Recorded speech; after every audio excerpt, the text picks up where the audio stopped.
Hey everyone, Angelo here, Hollywood filmmaker. I'm going to show you how to make banana oatmeal cookies in about 5 minutes with no added sugar. You will need oatmeal, quick oats, and definitely not steel cut oats. Those won't work for this, from what I've heard. A banana, cinnamon if you want, and cranberries. I use those because they're low sugar, lower than raisins. A fork, spoon, oh, I forgot the one, cashew butter. Use whatever peanut butter, doesn't matter, but I like to add something that has protein in it. Okay, this is a one-hander, meaning if it was a play, it's a one-man show. So take the banana apart. Banana's all in the bowl. I'm gonna mash it up with a fork and get it really like smooth and pasty.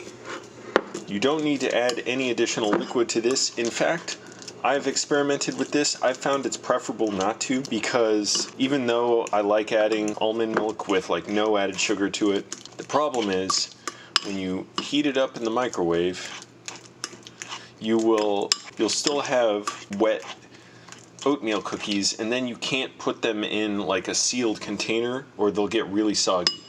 Oh yeah, and the last thing you'll need is a microwave. I don't measure stuff. If you're bringing out all kinds of Newtonian measurements and stuff, go screw yourself. I'm not going to waste time with that. I'm just going to pour out the oats onto this and just kind of eyeball it. And I've kind of learned what's a good amount, because you can be a little generous with it. You think, oh, there's no liquid, how's it going to mix in there? It'll mix fine. I'm going to add the cinnamon. And add plenty because this is going to be several cookies. The camera shut off.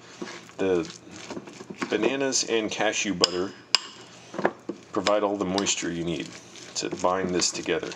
And then I went a little overboard on the cranberries, but the dried cranberries, but that's fine.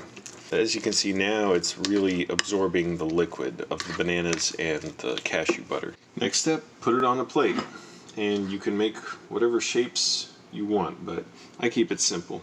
Just put it in oddly shaped messes on here. And the benefit of these is, first of all, cheaper than cheap. Probably, I don't know for sure what the nutrients of it all are, but probably healthier than even like the all natural stuff they advertise in stores like Kind bars or whatever else is out there. I'm gonna eat. This is like my cookie dough. Don't need to coat the plate with anything. I'll try it for 5 minutes. While we're waiting, I don't know if any women out there are looking for a guy who can cook, but good luck on your search. This is about all the cooking I do. And there you go. So these are still hot. Let them cool. Turn them over. And see, they're pretty firm. And I'll put them in my Tupperware. I don't put the lid on, but I'm going to save them for work tomorrow. I don't put the lid on it overnight because they're still steaming. It's going to get soggy in there, so put them in my room where nobody can get to them.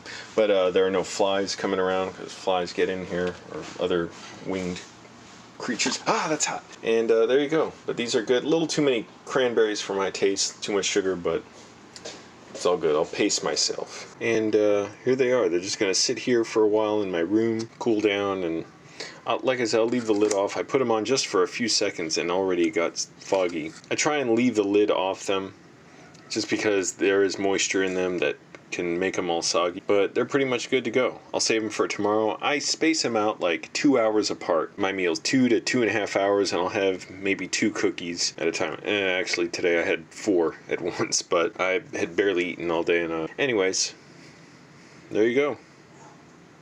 It's pretty good.